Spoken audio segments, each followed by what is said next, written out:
Welcome back, guys, and today I'm super excited to introduce a new build to the channel.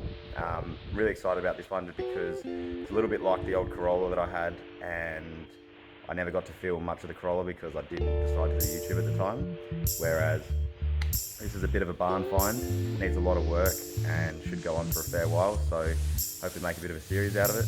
And without further ado, here it is. So this here is a 1967 Nissan Cedric or Datsun Super 6. I'm going to go and call it a Datsun Super 6 because, you can call it either, but I've already got a Nissan, so let's just call it a Datsun. So my dad actually found this in a bit of a barn find situation over in Victoria and sent me a photo of it after he picked it up and basically said, look, do you want it? I was in awe. I was like, yes, please. And so I received it about 3 weeks ago, kind of end of December, end of 2020. He didn't do anything to the car. He basically picked it up on a tilt tray, took it home and showed me a photo. I went, yep, I'll take it, and sent it over. Needs a lot of work. We basically picked it up on a car trailer after getting dropped off from a truck. It's missing a few things, like there's still a chrome bumper over in Victoria that I need to collect and a few other things. But as you can see, the car itself is absolutely full of parts. The boot is to the brim. I haven't even looked in anything yet.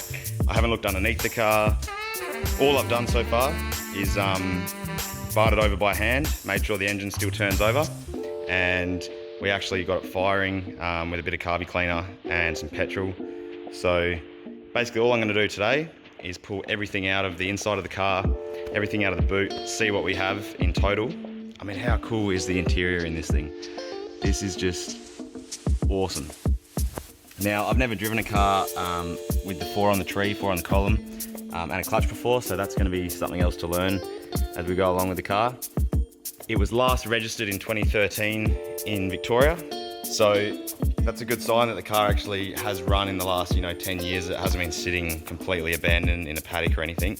The paint looks like a combination of house paint, spray paint, and like primer.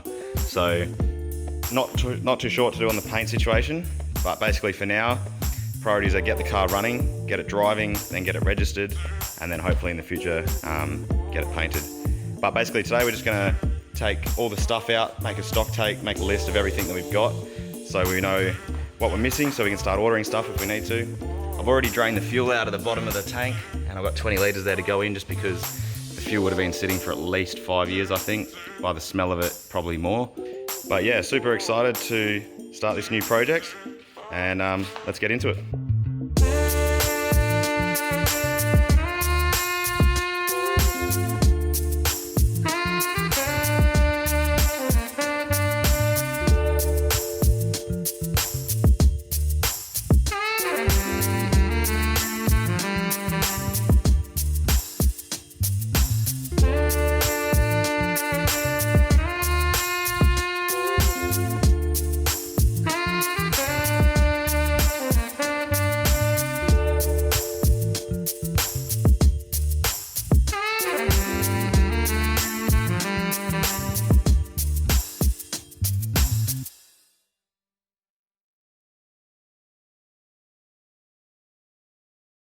I've just finished taking everything out of the car, and there's actually a lot more stuff than I thought there was.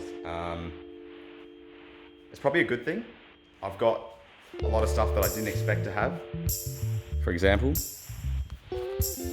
I've got a spare dash, and my new pup is very interested in everything that I've just taken out. We've got starter motors, glove box covers, steering wheel, looks like wipers in here, floor mats and everything, seat belts, and another dash cluster. I don't know if this is off this car, it doesn't look right, but you never know. So yeah, we got like 2 starter motors, a drive shaft, we've got headlights, glove box, ashtrays, head units, headlight trim. There's so much trim that has come with this car. I don't know if everything is for this car, being that there's doubles of everything. I've never actually seen another one of these, so I can't reference it other than Google Images. So putting this thing together is going to be a lot of fun. Basically a jigsaw puzzle with no finished product. But yeah, plan now is to chuck everything away, pull the car out, give it a bit of a quick wash, pull it back in and throw it up on jack stands, and then get to work. So on the next video we'll pretty much go through just washing this thing, chucking it up on the stands, and when I fired it up the first time, we'll also, I'm going to chuck some more fuel in it now and hopefully just try and get it to idle normal. That'll also be in the next video, so make sure you subscribe and check the next one out. There'll be plenty more videos on this. I'd say it's going to take a fair while from now to the finished product, whether that's paint and registered or whatever happens. But give us a like if you enjoyed it, and we'll see you in the next video. Cheers guys.